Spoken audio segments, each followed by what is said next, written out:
I'm Kevin Power, and this is SaskScapes, the podcast featuring stories of arts, culture, and heritage in Saskatchewan.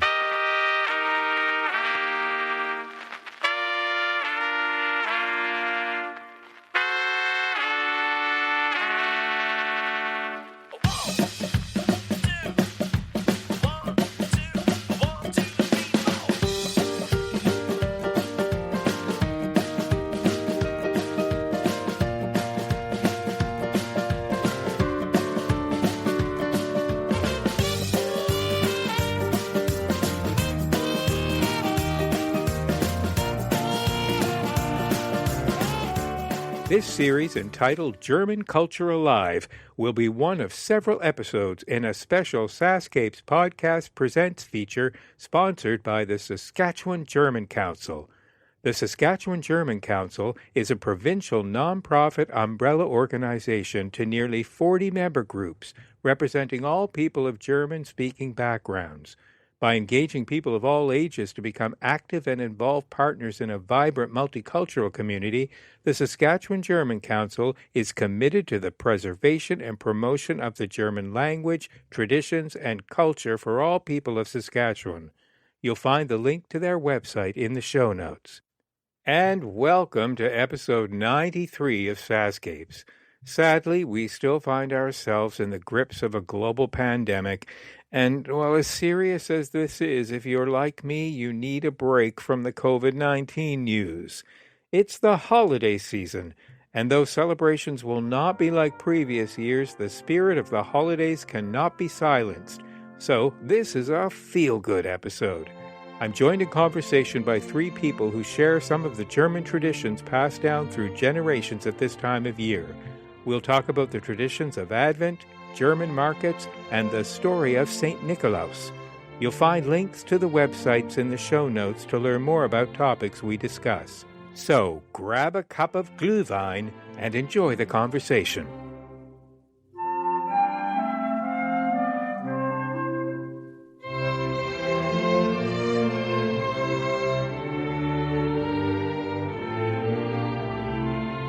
So, I'm pleased to be on the telephone speaking with Rosa Gebhardt. Rosa, hello. Hello, Kevin. Well, it's a shame that we have this whole COVID thing going on because we're both in the same city and we could be meeting face to face. Yes, which would be very nice.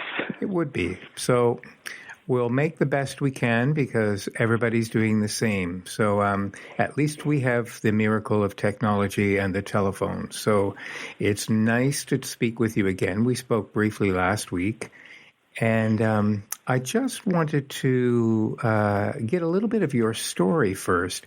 Apparently, you're originally from Germany and came here over 50 years ago. Is that correct? That is correct, yes. So where are you from originally in Germany? I am from the southwest corner of West Germany, and it's sort of the area east of the Rhine, like we're actually right across from Strasbourg, France. Oh. And on a clear day, we can see from my brother's vineyard the spire of the Strasbourg Cathedral. Wow. On a clear day. So what prompted you to come to Canada? I simply followed my heart. And I had actually a childhood dream where I was literally flying on my own. And that was that. And then as I look back later on, once I was here in Canada, I could see how everything was laid out for me to end up here in Canada. Like we had in grade 6, took geography, and we took Canada as a country. And there was one theme that was called The Rich Canada Needs People, well, that just spoke to me.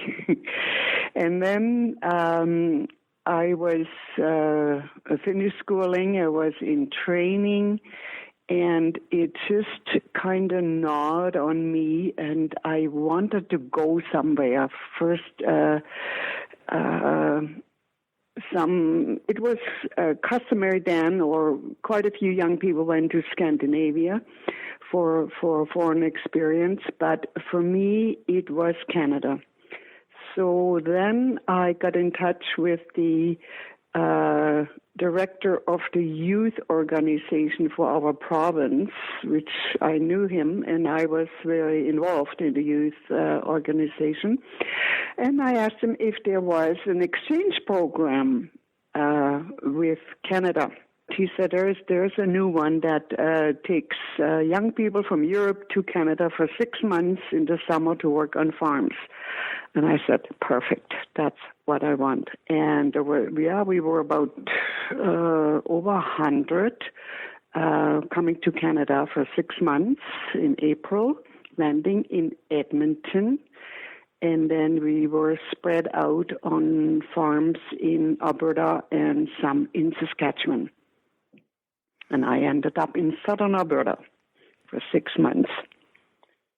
So, and then when it was time to go back home in October, late October, my Norwegian friend that was on the same farm, he said, Rosa, do you think you're going to come back to Canada? And I said, well, if I have enough money saved up, I would love to come back for a holiday. And he said, yeah, him too. So when I got back to Germany, I realized, oh my gosh, was it crowded there. I had to take the train from Amsterdam to Offenburg, and I just knew already then, this is no longer for me. And however, I was working already for the Department of Agriculture, and then I gave them notice for the end of the first quarter. This was 1967. And I came to Canada. I stopped in Montreal. Expo was on. Then after that, I took the train across to Saskatchewan, Regina, because during my exchange program, I made contact with relatives of my dad's, a cousin of my dad, that was farming with his family in Avonlea, Saskatchewan. And they welcomed me. It sounds like it was your destiny from a very, very young age. It all sounds like you just thought, this is what I'm going to do, and made it happen. Yeah, and it happened. And it just always worked. And it also, for me, is the reason why I was never homesick. I left a family. We were 7 siblings, and parents were still there. All in good terms, like we had a happy childhood, worked hard, mind you, after the war years, and but I was never homesick. I just had fallen in love with Canada, especially the prairies.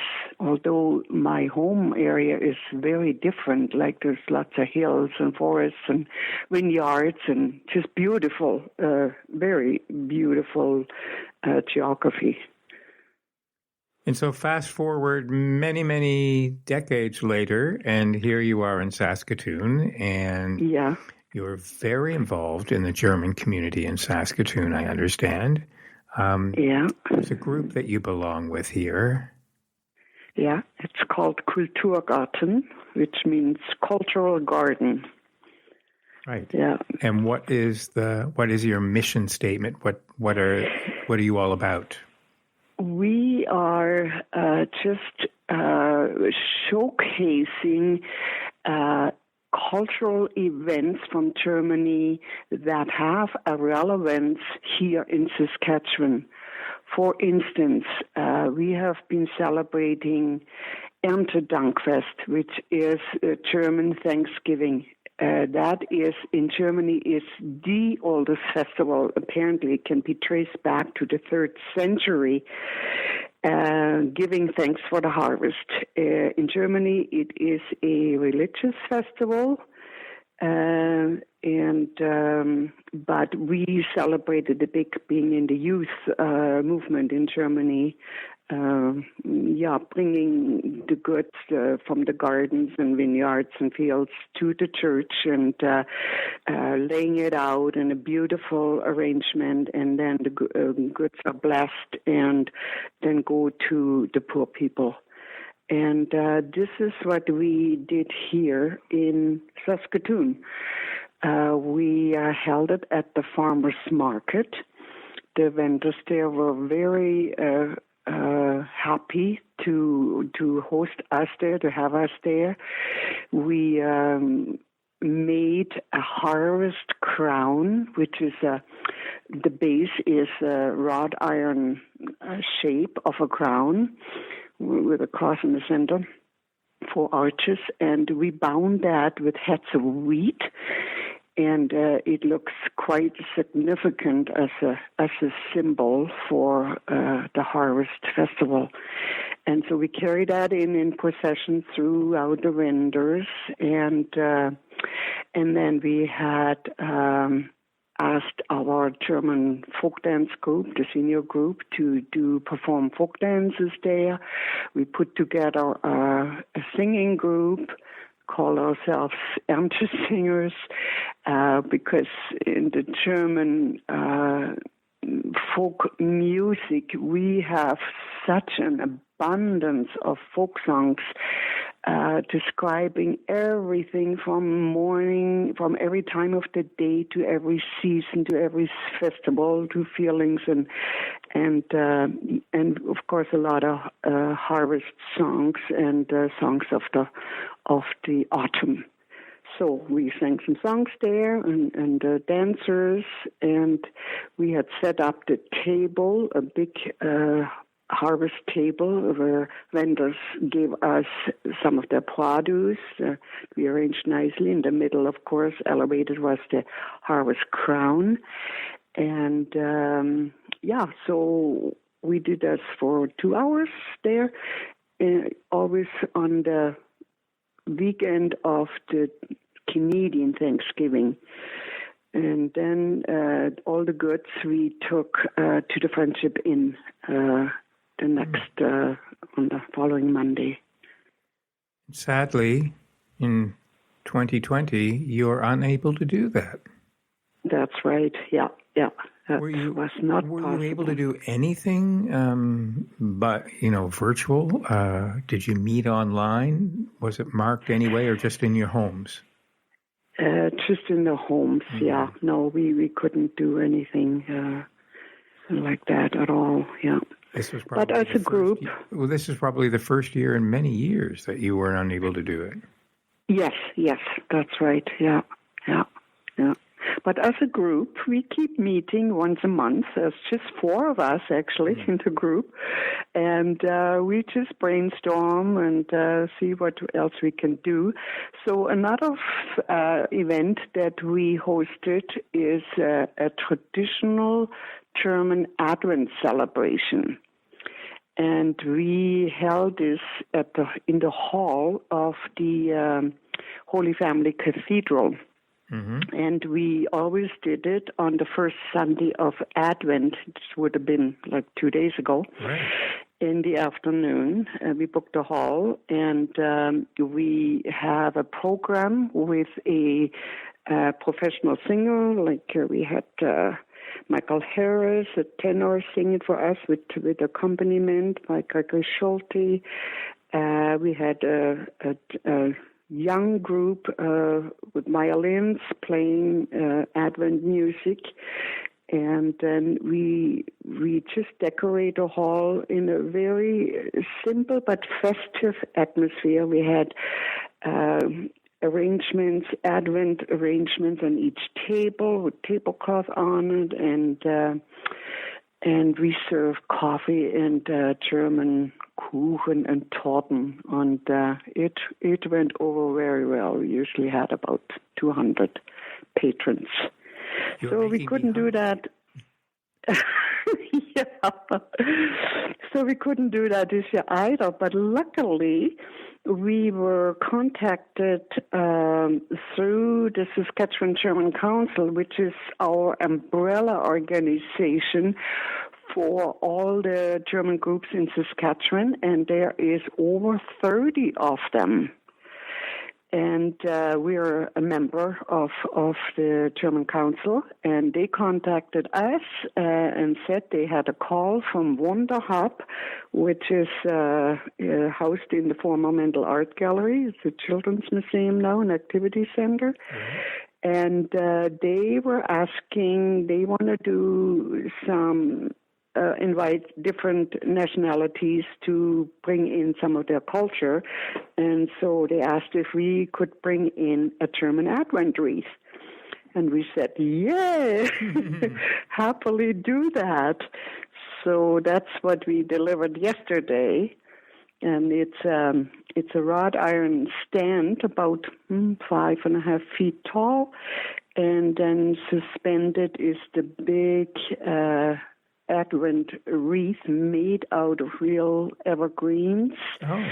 And and then suspended with 4 red ribbons, and the candles are red as well. This is the tradition in Germany. The Advent candle is candles are red.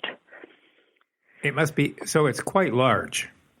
Yeah, it's quite large. It's almost a meter in diameter, the wreath. Yeah. So did all 4 of you work on that together?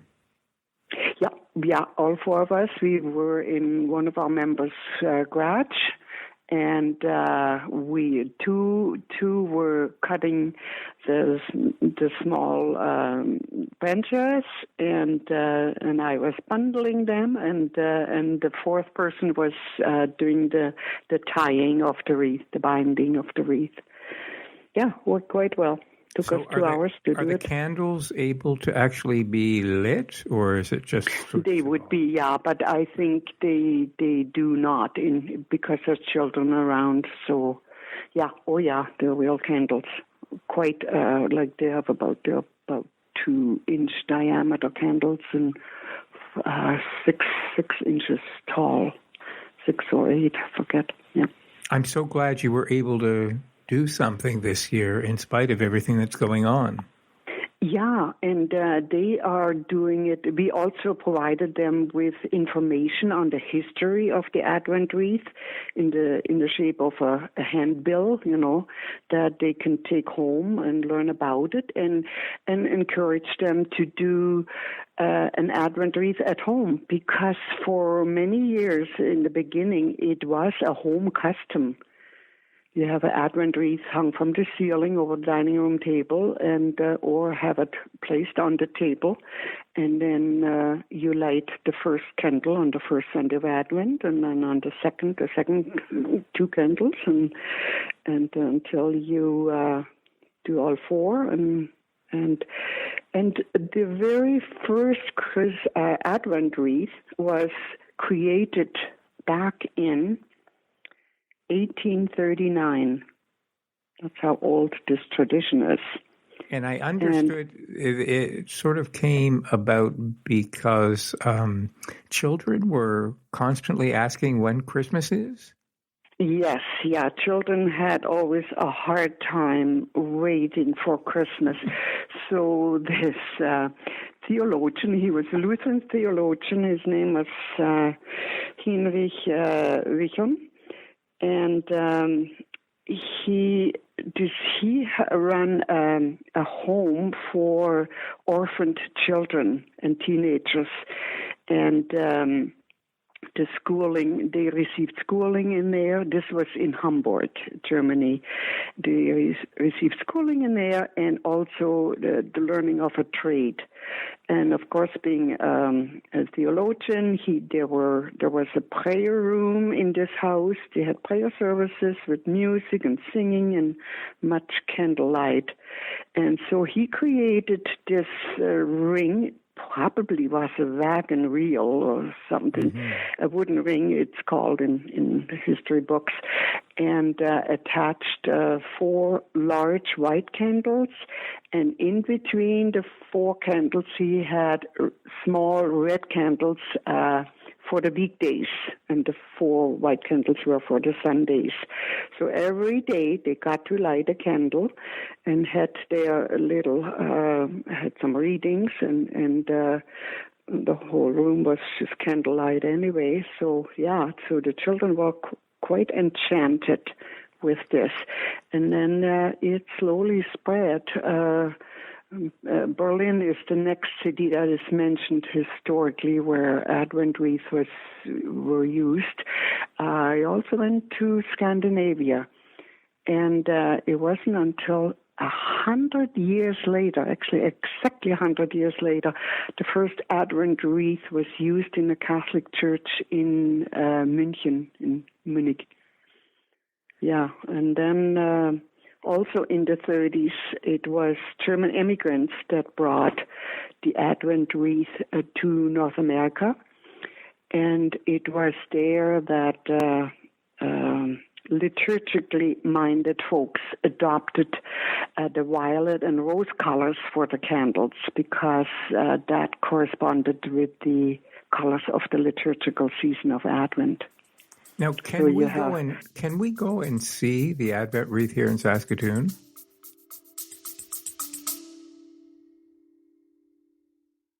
Hey, it's Kevin. I hope you're enjoying the episode so far. Just a quick reminder that the SaskScapes podcast is available for free on your favorite podcast app, or you can stream it from your browser. Check out the show notes for the link.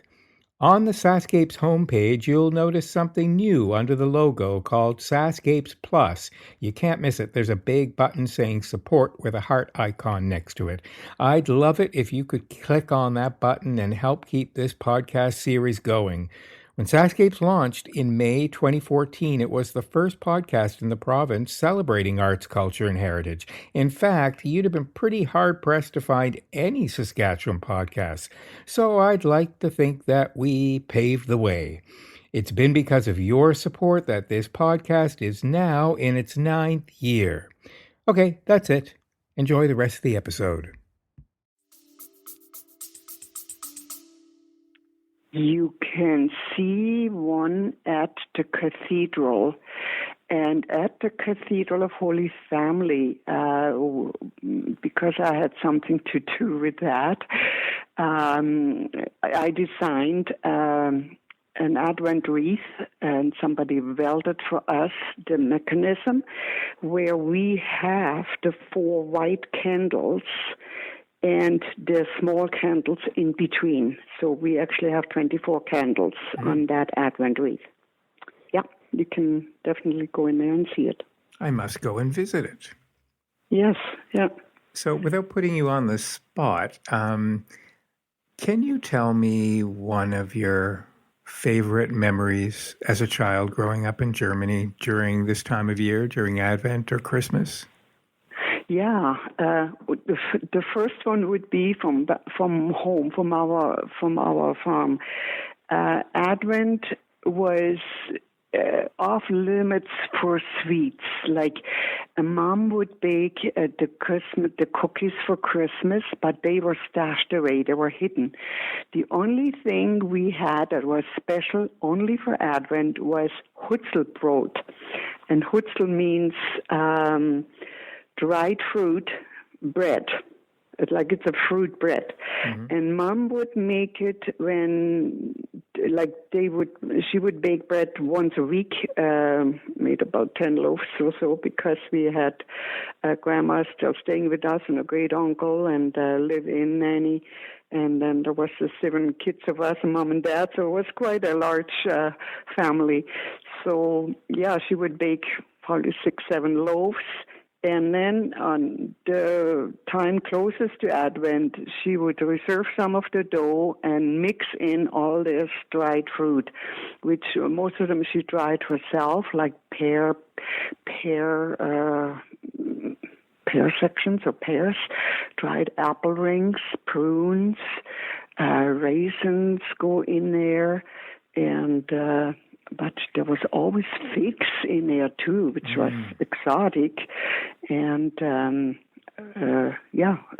then a bit of schnapps would go in there as well, and walnuts.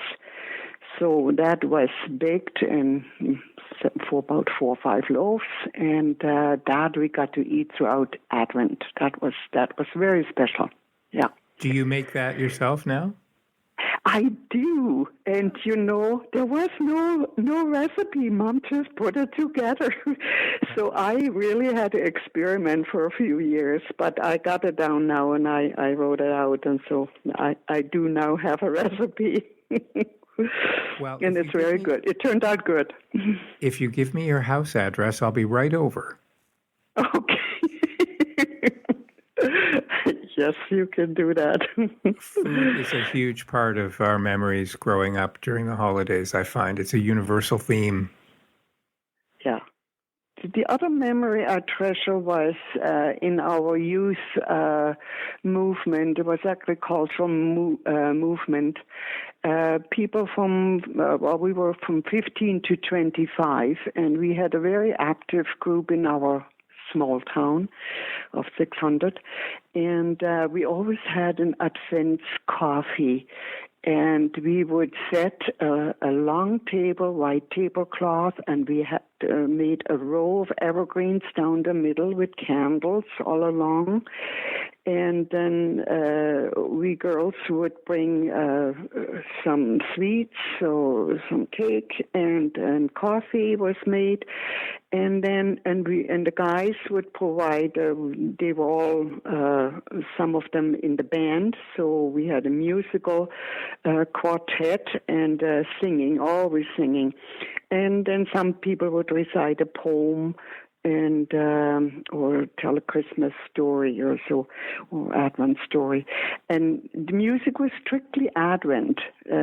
We would not sing Christmas songs. That is reserved for Christmas. So we had this distinction of Advent as a season leading up to Christmas. So when I came to Canada, and my first Advent here was a culture shock. I saw people setting up trees in October. I thought, oh my God, do they know what they're doing? Like I couldn't believe, and Christmas parties in Advent. I was just aghast.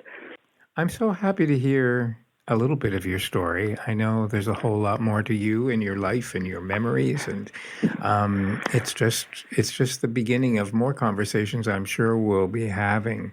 But I just wanted to say to you, particularly this year, that I know it is strange to not be able to do a lot of these things in person, although I'm so glad you were able to get together and at least make the Advent wreath.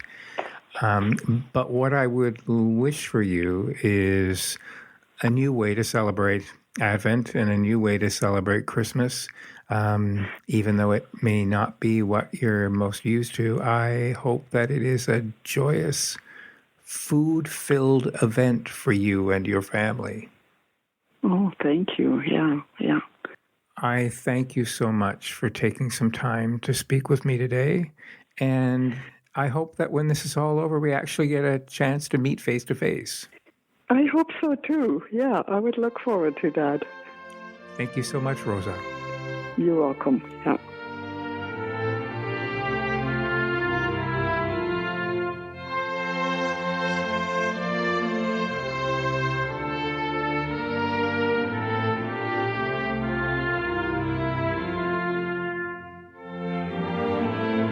Joining me by phone in very snowy Saskatoon is Uli Hecker. Uli, hello. Hello, how are you? I'm excellent. I wish we could meet face to face, but alas, we're in the middle of a global pandemic, so we make best with our modern equipment. As we begin, I'd like to ask you where in Germany you're from and when you came to Canada. I'm actually from the south. In Germany. It's a town called Würzburg. It's in Bavaria. Mm-hmm. It's close while. It's a 2-hour drive, 2.5-hour drive away from Munich. People might know Munich. I should hope so. Probably that might ring a bell, not necessarily my hometown. Yeah, it's the province Bavaria in the south of Germany. And my family immigrated to North America 17 years ago. We lived in the States first for 5 years and then moved to Canada after that. So we have a son who is now 21. He would have been 3 back then when we moved. And we have a 17-year-old daughter. She was born in the States. And we're all living here now and happy to live here. This is our home. Did you come to Saskatchewan straight from the States, or did you live elsewhere in Canada first? No, we came straight from the States, from Michigan. And my husband got a position here at U of S. That was the reason why we moved up here. And I took over the Hanson preschool here in town, which is a bilingual preschool, English and German. Yes, I know you're a strong advocate for teaching the younger generation the German language. Yeah. How long have you been involved with that? Are you actually you're the coordinator of the school, yeah? I'm the coordinator, but I'm also the teacher. Okay. At the preschool there, yeah. So what ages roughly are the children? Preschool age, that would be 3 and 4-year-olds. Little wee ones. Yeah, the littlest language learners, really. Yeah, so it's a mixture of kids who, some of them have German heritage. Some of them are from Germany and moved here and wanted to keep their language. And a lot of children, actually, that I'm currently having in my program are kids from the neighborhood, not even having any German heritage, but just interested in learning another language and just being introduced to another culture. Or some of them have grandparents who have German heritage, and families are sending their kids to reconnect with their heritage. It's a balance. It's not really an immersion program. It's more an English-based curriculum, and in addition to that, we just introduce our children to another language and another culture, and mainly through books and rhymes and songs, very playfully. That's fantastic. How wonderful to be exposed to a different culture at such a young age. Yeah. And they're responsive. I mean, there's a lot of research out there that clearly shows that children, their brains are hardwired for languages. And they pick it up so easily, whereas for us as grown-ups and adults, I mean, I could see it when I moved to the States and I had to speak English. I mean, and all I had myself was really my core English from high school. I felt pretty lost. I wish I would have learned that from a younger age on, but I can see it with children. It's a great opportunity. So how are you able to navigate the school during the pandemic? During the pandemic, I mean, like any other school, I mean, we had to shut down in March. It was a very sudden shutdown. Right. Came as a big surprise, and then there was all of a sudden no preschool at all. And I really started missing my kids. I was kind of lost and felt like I missed them. And I knew that they would miss us too. So we had to kind of come up with a way to still be connected with them. So, and I decided to just do safe kind of home visits. I literally drove to their driveways. I scheduled appointments with them and drove to their driveways. And we had story time in March in driveways. And I read stories to our children and visited them and kind of to just try to stay connected with them. That was my way to still be out there. That's so cool. And stay connected. And I did little videos too that I put up on YouTube. So I would read stories to them and just trying to find different ways to still be connected with them, because really virtual learning and online, that wouldn't really work with 3 and 4-year-olds. They simply don't have the attention span for that. And I decided I'm going to do it in person, as safe as I could. The world is that much better for having educators like you in it. Well, I mean, I guess teaching is my profession, but it's kind of my passion too. So I'm in the lucky position that my profession, my passion turned into profession. That's ideal. That's what everybody strives for, yeah. Yeah, it is.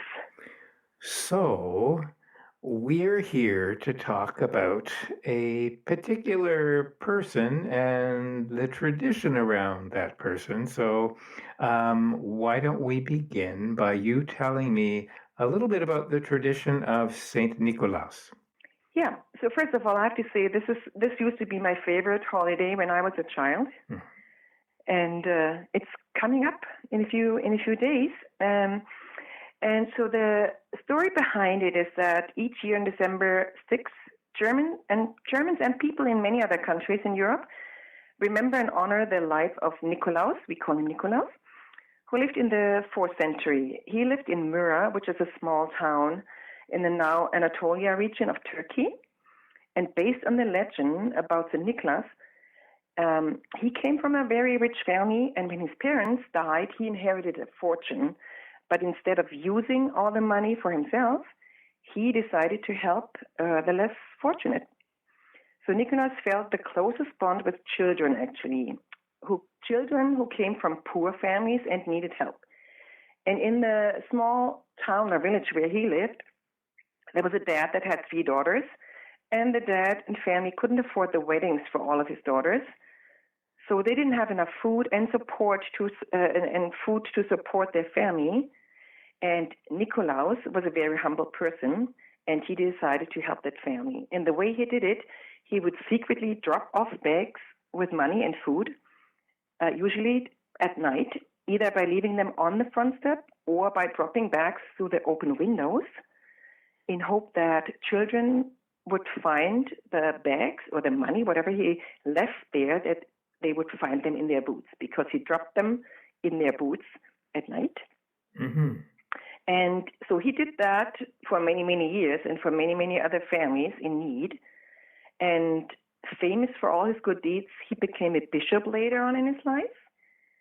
And we are celebrating St. Nicholas Day on the December 6th, because that's supposed to be the day that he died in 346. And he became a saint later on in life, and up to this day, Nikolaus is remembered for his kindness and generosity and love for children.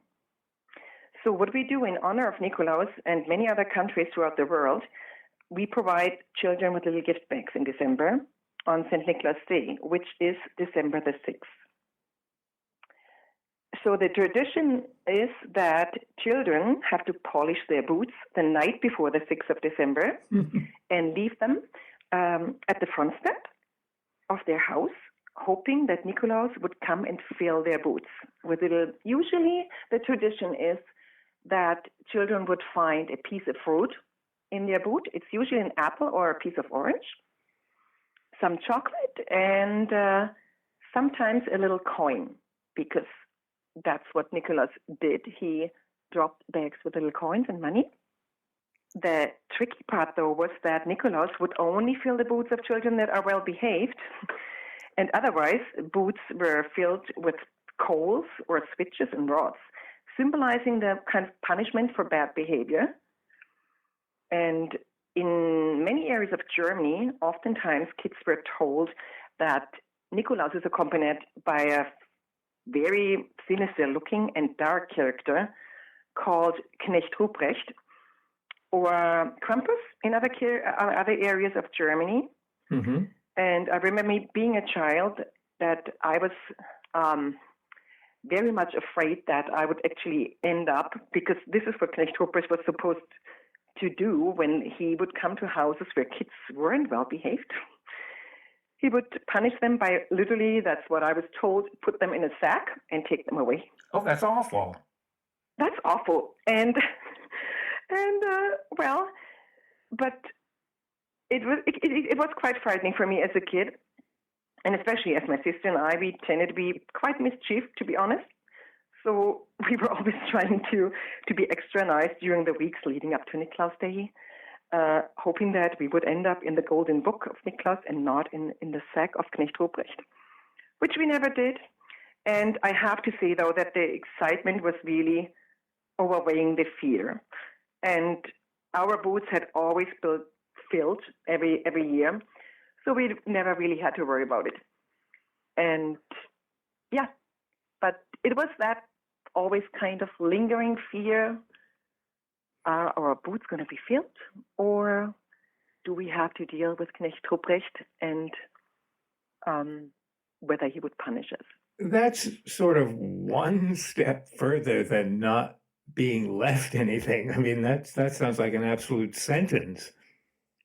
Yeah. So, why? But you know why what? Did they have to, I guess maybe that character was created to encourage children to be good. Yeah, and you know what? To be honest, and from the perspective of a parent, and also as an early childhood educator, I think it has been and still is used by parents as a parenting tool. Uh-huh. And I'd rather feel like parents, do your job, mm-hmm. and don't leave it up to the threat of Knecht Ruprecht. Right. Because I remember, like myself, I mean, it was quite scary. And, and you just mentioned the times of the pandemic. I think we are dealing with so much fear and anxiety already. And It's almost like a personal request to all the families out there who are celebrating Nikolaus this year. Just leave it out and just focus on the cheer and excitement about Nikolaus coming to your house and filling your boots. I certainly feel that this is a year that we should just leave it with Nikolaus coming and filling your boots. So I have to point out the obvious and plead some historical ignorance on this, but there is a strong resemblance to this story and what we know as the Santa Claus story on December the 25th, minus the sinister colleague that comes along, unless the elves are sinister, but I don't think so. And then I'm also aware that, and I think we even used this term growing up, that we would refer to him as Old Saint Nick. So was there some borrowing of this tradition that sort of was adopted into the tradition of Christmas? It is. And actually many of the world's Christmas traditions originated in Germany. And so the Santa Claus story is based on the St. Nicholas legend. Basically, as the person who loves children and brings gifts and treats, it actually goes back to the story of St. Nicholas that we are celebrating. Even though in Germany, I mean, we do celebrate Christmas as well, and Santa Claus is coming. In addition to our celebration on December 6th. But like you mentioned, whether it's borrowed or used, and I don't know how you want to call this, and transferred into a different story, certainly associated with commercializing. Right. But there's a reason why they have the same name. And like I said, I mean, it's St. Nicholas. And he was called St. Nicholas because he became a bishop later on in life. Right. They look very similar. And actually, my preschoolers, sometimes they get confused when I tell them the story about St. Nicholas because they look so very similar. Oh, they do? In their mind. And of course, I don't blame them. For a 3- and 4-year-old, it is Santa Claus. Right. I'll tell anyone who has any young listeners to leave the room now while I ask you, is it a tradition that somebody in the family dresses up as Nikolaus during that December the 6th celebration? So there's actually different traditions depending on where, what region you live. When I grew up, I never saw Nikolaus. So it was just that knock on the door. We would put our boots out the night before, And we did it, actually, my family at home, we did it on December the 5th at night. So we put our boots in the hallway of we lived in an apartment building. Mm-hmm. And instead of putting our boots outside, because we lived on a very busy road, and I guess my parents were afraid that we would have been so excited we would have just walked straight on that busy road, that we put our boots in the hallway of our apartment building, and then there was a big knock on the door, and we went to the hallway to see whether our boots were filled. And of course, they always were. They always were. But in many, many cases, and actually more over the last 2 decades, I'd say, it is that Nikolaus actually comes to people's houses, and he would sit down and open his golden book and basically read things that he has heard about the children. And I guess to make it really, really authentic, that the children had that whole idea of, oh, Nikolaus really knows what I've been doing and whether I was a good kid and all the things that I did. And then usually would leave treats for the children. And in my case, when I grew up, and a lot of families still do this, that they have the boots outside, mm-hmm. and then open the door, hoping that the boots would be filled. So it is something that is continued today. Now, would you, pre-COVID, were there some kind of festivities held during December the 6th that the German community was involved in? Yeah. So, I mean, it is usually in our preschool, it is the biggest family event of the year. Oh. It is. Yeah, it is. So we would have Nikolaus coming to our classroom. And same thing, the children would be sitting in a circle, and all the parents and grandparents, and oftentimes even the great-grandparents are there and invited to join us, and would sit around tables, and we have German Christmas baking, and then Nikolaus would knock on the door and sit down on his big chair, and the children would sing their songs, and at some point he would open his golden book and talk to them. And he would say something very nice about every individual child. And when it was time to leave, he would say goodbye and leave. And the children, I forgot to say that the children, we always make them polish their boots before Nikolaus comes. So they put them in the hallway. Mm-hmm. They have to be clean. And Nikolaus leaves. And then when he left, they go to the hallway to see whether their boots are filled. Oh, I can just imagine the squeals of delight. Oh, yeah. And you know what? It almost makes me turn into a child myself, because it just reminds me so much of my own childhood. And this is one thing that I like about my job. I mean, being a German-English preschool allows me to introduce other children to this tradition. Right. And pass on my own heritage, really. I mean, I turn into a child just as much as the children themselves when they are in the hallway and they find their boots, or looking at them when they listen to Nikolaus reading and opening his golden book. It just, yeah. That's so great. That's so great to relive your childhood still. I do. That's so fantastic. I love that. It's not only me. It's like I said, in this one case, I think it was a few years ago, I had a family who had German heritage, and so when they came to participate in our Nikolaus celebration, there was literally 3 generations sitting around one table. It was, the 4-year-old child, and then the parents, grandparents, and the great-grandparents were there. Fantastic. And that was almost like a special treat. And it's for them an opportunity to reconnect with their own heritage, because a lot of them have immigrated, years ago, 2nd, 3rd generation, but kind of grew up with these traditions. And it was just so neat for me to see that there's 3 generations who are reconnecting by seeing the tradition of Nikolaus in our classroom. I'm guessing you had volunteers that really were a huge part of making this all happen. Yeah, we we are lucky to have usually it's a lot of parents who help us, but also volunteers, and quite often from the German community who are helping out. And like I said, I mean, Nikolaus is coming into our classroom. That's all I can say. And is there one? So we need helpers for that. Is there one particular food that, I mean, there's probably a lot of food, but is there something distinct to St. Nicholas Day?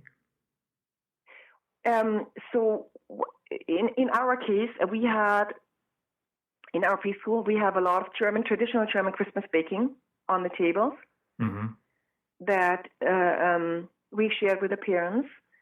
And we are lucky enough that in Saskatoon we have a place, and I'm not sure if I can mention the name, and they have a whole section of imported German Christmas baking, traditional Christmas baking. You meet a lot of German people there, and you hear a lot of German, because people know this is where they get their Lebkuchen, gingerbread, German Christmas baking.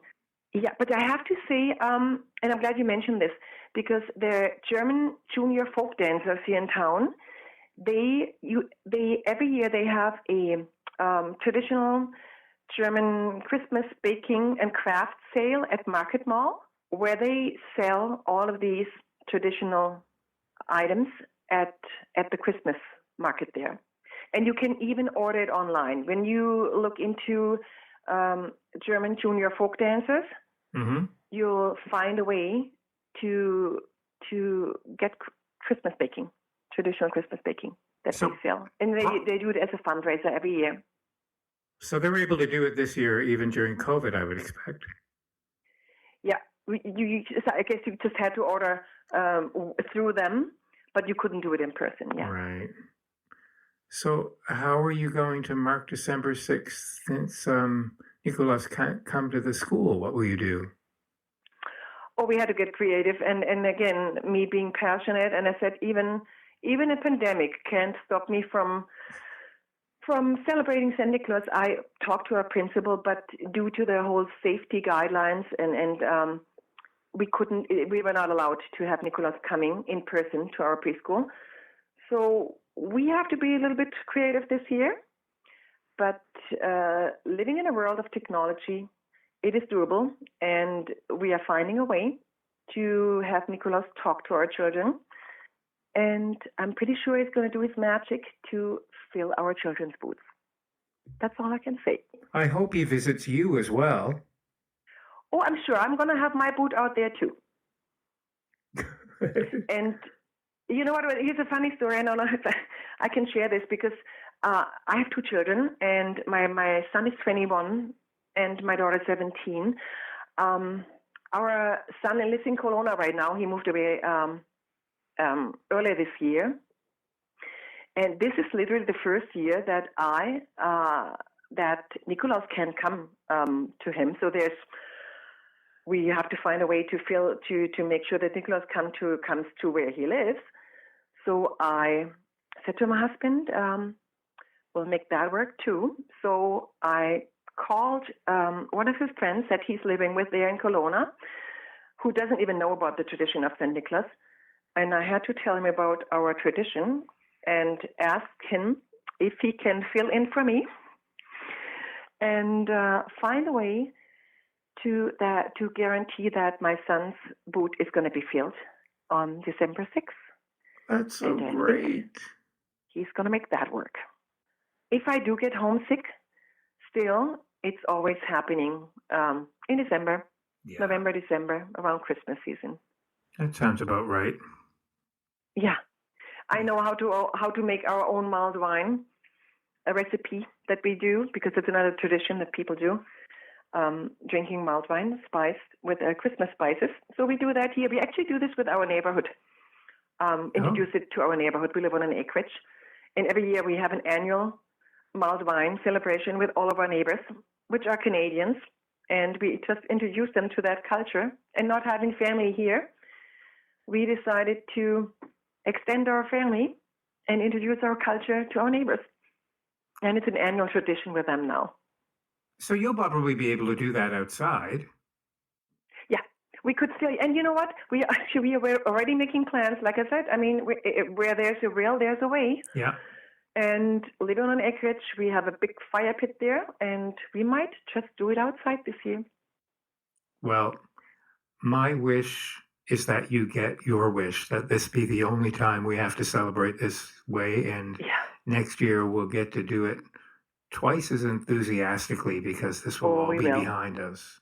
Uli, thank you so much for sharing your story and the story of Nikolaus and reliving your childhood on the phone with me. And I will be thinking of you on December the 6th.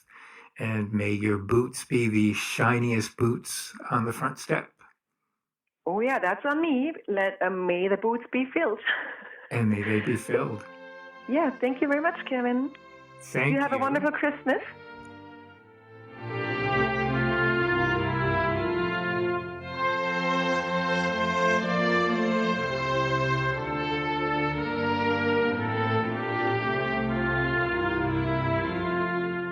All right. Now I'm pleased to be joined yet again by telephone with my next guest, Bärbel Knoll. Hello, Bärbel. Hello, Kevin. It's so nice to be chatting with you. So, first, a little bit about you. Where were you born? I was actually born here in Saskatchewan, in Tisdale. Ah. And my parents were fairly new immigrants at the time. They came from Germany. Mm-hmm. Yeah, but I was born here. But we moved away shortly after that. Uh-huh. And so I actually grew up in Regina. Ah. And when I first finished my education degree, I taught in Tisdale for a couple of years. So that was kind of fun to go back.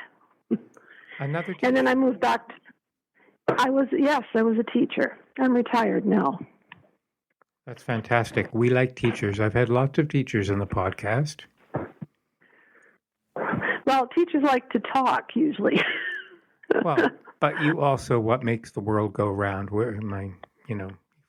You teach us from the most formative of years, for which we are all terribly grateful, at least for those who listen. Yes, and most do. Yeah. Most people pick up something along the way. So suffice it to say, you've definitely carried on your German roots throughout your life. Yes, I did. Yes, and so you definitely are doing that now during this stage of your life. I don't know how you fit everything in. You're part of the choir, yes? Yes, I am. Right. So the German choir, its official name is? Volkslieder Chor Harmonie. Right. And how long have you been singing with them? Well, interestingly enough, this would have been our 60th anniversary year. Oh. So the choir has been in existence for 60 years. Which is wonderful. Yes, and we were going to have a big celebration for the choir in May, this past May, and we had put all the plans in place and booked facilities and invited our guest choir from Calgary. And then, of course, with the pandemic, that all had to be shut down. So it was rather sad that we couldn't go forward with it, but that's life. You must have been rehearsing really hard getting ready for it. Yes, we were. It was going to be a wonderful concert. I don't think realistically that we will be doing anything in the spring of 2021, but hopefully in the fall of that year. And you're also part of the Regina German Club. Yes, I am. Through the choir, I'm also a member of the club, and so I'm also an active member of the Christkindl Market Committee. And, I take part in the various functions at the club and really enjoy it. And you're part of Trinity Lutheran Church? Yes, I am, and have been a member there for many, many years. And enjoy my work there. I'm also on the church council and sing in the choir there as well. Good heavens. So you don't really sit around idle very much, do you? No. My husband and I both enjoy being active and being involved in our community and with our family and our church. That's wonderful. So you mentioned the market, and that's what we're going to focus on. So tell me a little bit about the market. When did it first begin, the very first market? Well, the very first market happened in November of 2011, November 28th, actually. And it came about because some of our members of the German community talked about the Christmas season in Germany and how they missed the markets that are so typical there. And I thought, well, wouldn't it be nice if we started something like that here in Regina? And I know there is a fairly large Christmas market in Vancouver, which one of our committee members had attended. And so we started talking about it. And then in September, we got together a small group and did some brainstorming and thought, let's do this. So in October, we had our first meeting and decided we were going to have this market in the same year, which was a bit of an undertaking because, of course, we hadn't really done it before, and so there was a lot of preparation to do. But we managed to put a market together. It was relatively small, but very successful. And so from there, we've grown it into something that is now a tradition here in Regina. And it's known as the Christkindl Market, yes? Yes. Right. It's known as Christkindl, yes. So now that's a name that's commonly used more in southern Germany. In the northern parts, the more Protestant area of Germany, they're known as Weihnachtsmarkt. Uh-huh. So same thing, Christmas market. But the idea behind both are the same, and it's one and the same thing. But we chose to call ours Christkindl Markt. Christkindl actually translates to Christ child. Right. And so I guess depending on what traditions you come from, the Christ child brings the gifts on Christmas Eve, and in some areas the Weihnachtsmann brings the gifts, like the Santa Claus type of figure, and there's St. Nicholas. And so, every area has its own variation of traditions. At its peak, once things started rolling, how many vendors would you have at the market? Well, originally we had about 8 tables or stalls, vendor stalls, and now we have 12 tables, some of which are shared. So we have about 14 vendors, plus sometimes we have a few things down in our lower level, and of course there's a little bit outside as well. Not very much because it's always so dependent on weather, right. But I would say 14 vendors for sure. Tell me a little bit about some of the vendors. What are the things they're selling? Well, we always have 2 that are there every year, and those are vendors who are members of the club. They belong to a subgroup or an umbrella group of the club. There's the Schulhaus, which is the German language school, and they always do a wonderful stall of Advent items. So they make Adventskränze, Advent wreaths, mm-hmm. and they sell the candles with that, and they also sell Advent calendars from Germany and little ornaments that you can hang on a tree, and sort of things that you would see in the Advent time. Right. And then the other one is one of our choir members coordinates a bake table. She does quite a bit of the baking herself, but she also has a group of choir members who do German Christmas cookies. And she puts the the packages together and sells those, and that's very, very popular. That's always a table that's sold out very quickly because everyone loves the German cookies. So those are two people that are always there, or two groups. But what we try to do is do a variety of crafts. So there's some knitting, there's some woodwork, there is paper product, little gifts that people can exchange at Christmas. And we only take the vendors 2 years consecutively, and then we ask them to sit out for a while so that we have opportunity to bring in new people. And there is actually an application process. So in April, we send out the applications for the next market. And then in June, our committee gets together and we go through the applications and we pick the ones, we select the ones that we can use for the coming market. And we notify them then, and those are the people that come.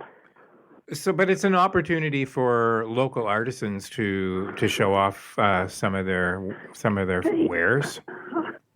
Yes, most assuredly. It's a wonderful way to bring in our local craftspeople.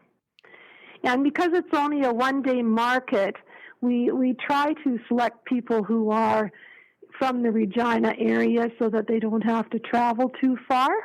Right. Apart from the cookies, is there any other food available there? Oh, there's lots of good food, and that's one of the wonderful things about a Christmas market. It's all about the ambiance and the food. Yes.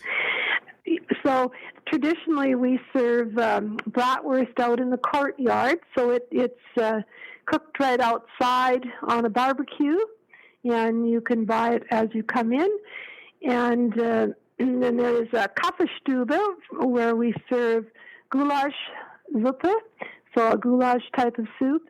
And you can sample some Stollen, which is the traditional German Christmas cake. And then every year we try to add something new that's different. So the last couple of years we've added Kaiserschmarrn to our menu, which is it's like a crepe pancake cut up and then served with applesauce and some icing sugar on top. Very delicious. And of course, you can't have a Christkindl market without the Glühwein, which is a mulled wine. Right. And that's very popular as well. In the early years of the market, we used to serve it outside. But with the Canadian, especially Saskatchewan winters, you never know what the weather is going to bring.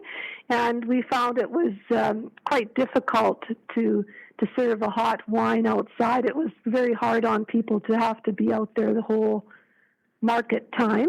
And so we've moved that into the front entrance of the club, and that works very well for us. So who makes all of this food? Just volunteers? We do have a cook at the club. He makes the goulash soup and also the Kaiserschmarrn and any of those items. And the bratwurst is made in-house too.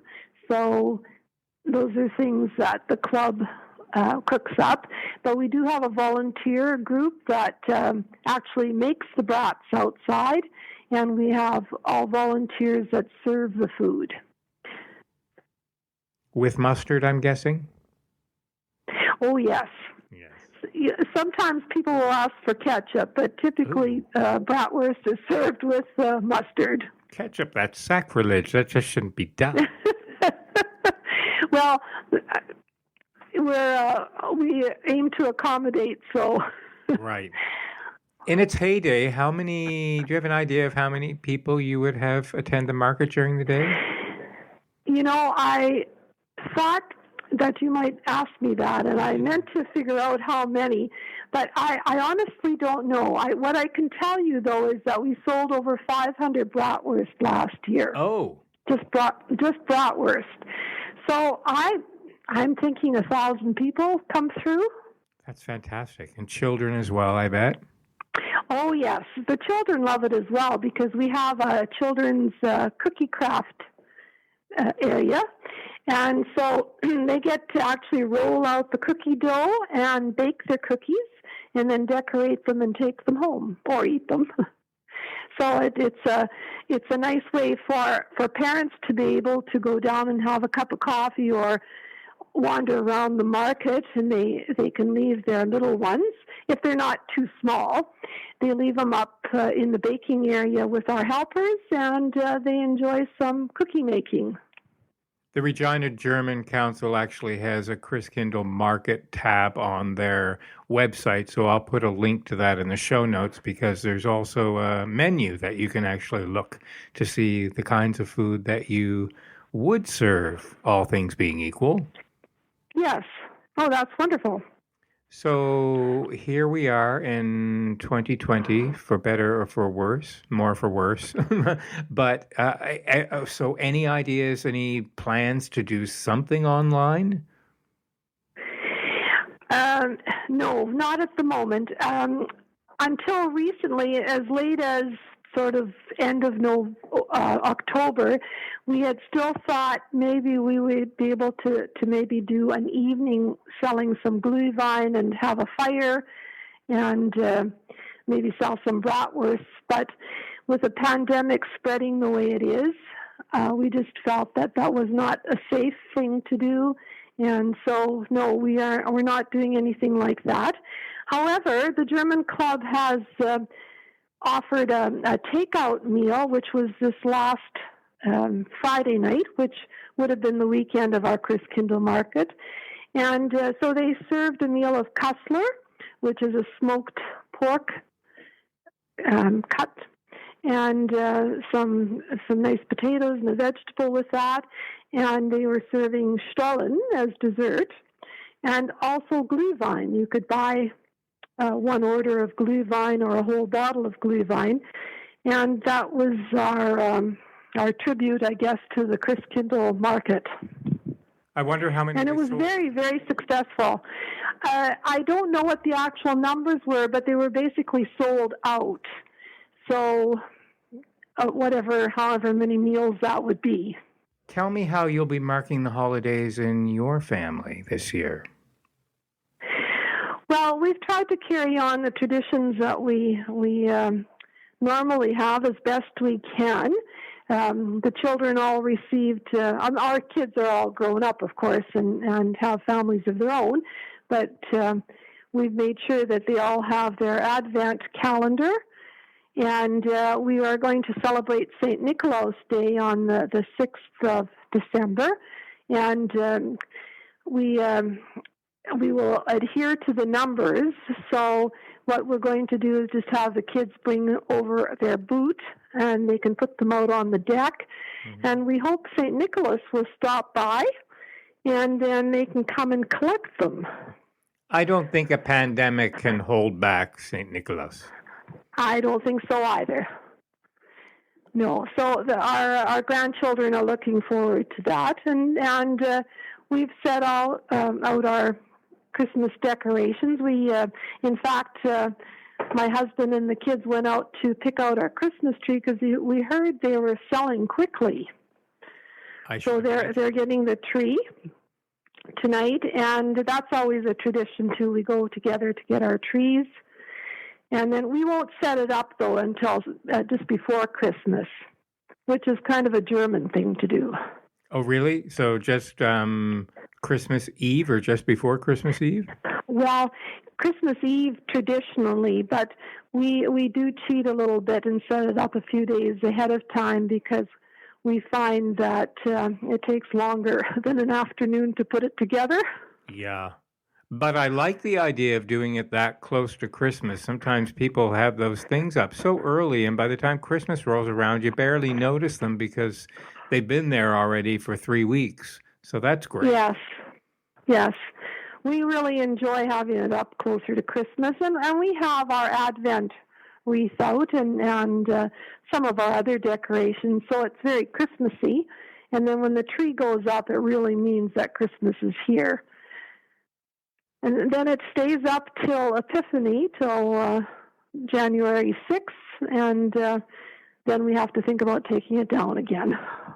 Right.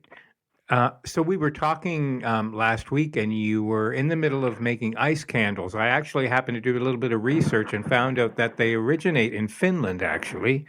Yes. But so ice candles are one of your specialties. Yes. I have been making them now for quite a few years, and they're always sold at the Christmas market at Christkindl. And so this year, a number of people asked if there was any way they could get ice lanterns, and so I agreed to make some more, and we had that up on our website, the club website, and people ordered them and then just picked them up as they were ready. So I think I made about 34 of them, and I have a few more to do, and then I'm done. So that thank you for correcting me. It's actually ice lanterns, not ice candles. Yes. Right. Yes. Yes, they're called ice lanterns because you have to put the candle into the actual lantern, and the ice reflects the light of the candle. They're beautiful. I was looking at pictures online, and they really are quite beautiful. Yes, they are. They're very nice. And when you get a number of them lined up in the snow, it is beautiful. And the weather has been so mild that I'm hoping people are keeping them in the freezer till a little closer to Christmas. Right. And may I ask if the money from the sales goes to any charitable donation, or? Well, actually, the money is going to the club. Because it's been a struggle to keep the doors open this year. We haven't been able to do the functions there that we normally do, and so that's where the money is going. I was asking the others, what is your fondest or one of your fondest memories of St. Nicholas Day or Christmas on the whole as a child growing up? I think some of my favorite memories were of our family. We always celebrated it with my cousins, and on Christmas Eve, and when my grandparents were alive, we always got together in one of our aunts and uncles' houses or our own home. We rotated that, and after supper, we would all sit around and we either had to say a poem or do something that we learned in preparation for this evening. And my grandfather would then read the gospel, the Christmas gospel, and we do a little singing. And that's a special memory I have because my uncles were all good singers. And I can still hear those wonderful German carols being sung. That's lovely. Is there a food that when you eat today takes you right back to your childhood? Yes. I think when I have Kussler at Christmas, that means Christmas to me because that's something that we always served. Right. What strikes me in talking to all three of you today is just how marvelous it is to be able to keep the culture alive with such enthusiasm in the province. I mean, Canada is a patchwork of multiculturalism, which makes us so fantastic, but it's such a vibrant community in this province, and you really do, from the children's schools, the children's language schools, right up to these markets, you really, really do well to hold on to all of these great traditions. Well, thank you. I think keeping our cultures alive is very important, and being able to share that with other people and enjoy other people's cultures as well. That's what we're about as Canadians, and that's what makes us so unique. I agree. Well, I never know exactly what to say to people during this pandemic year, which doesn't sound like a Debbie Downer, but my wish for you is that you have the most wonderful holiday season with new and different kind of memories than you might otherwise have, but just as special, and that you and your family stay safe and stay healthy and keep focusing on life coming back to normal in 2021. Well, thank you. That's a wonderful wish, and I can wish that right back to you. Well said. And have some bratwurst for me during the holidays. Well, I certainly will, and maybe at some point you can come down to Regina and actually visit the market in person. I would love to do that. So until then, thanks for joining me. I really enjoyed speaking with all of you, and I'm really grateful that you took the time to share your story with me. So happy holidays, Bärbel. Thank you, and same to you. Thank you very much, Kevin. It was a pleasure visiting with you too. Hey, thanks for listening. Music for SaskScapes is provided by Saskatchewan-born singer-songwriter Jeffrey Straker. Special thanks to SaskCulture for their ongoing support. SaskScapes can be downloaded from iTunes, Google Play, the SaskScapes app for Android devices, and all of the other major podcasting apps. Stop by and say hi to us on Facebook or follow us on Twitter @SaskScapes. I'd really appreciate it if you stop by iTunes and give us a review or star rating. That boosts the podcast series in the rankings and more people get to hear your stories. So tell me, what fuels the culture in your community? Who has a story that must be heard? Consider bringing SaskScapes to your part of the province. Email us at saskapes@gmail.com or find us on Facebook. Please share your thoughts on this episode or any of the episodes by writing a review in the iTunes Store or Google Play. Your star ratings help our audience grow. Remember, our stories are our legacy. Now, somewhere around the world for years to come, stories like those found in SaskScapes are being heard. Think about it. We're creating an oral archive so that who we are in this province is never forgotten. I'm Kevin Power. Join me again next time.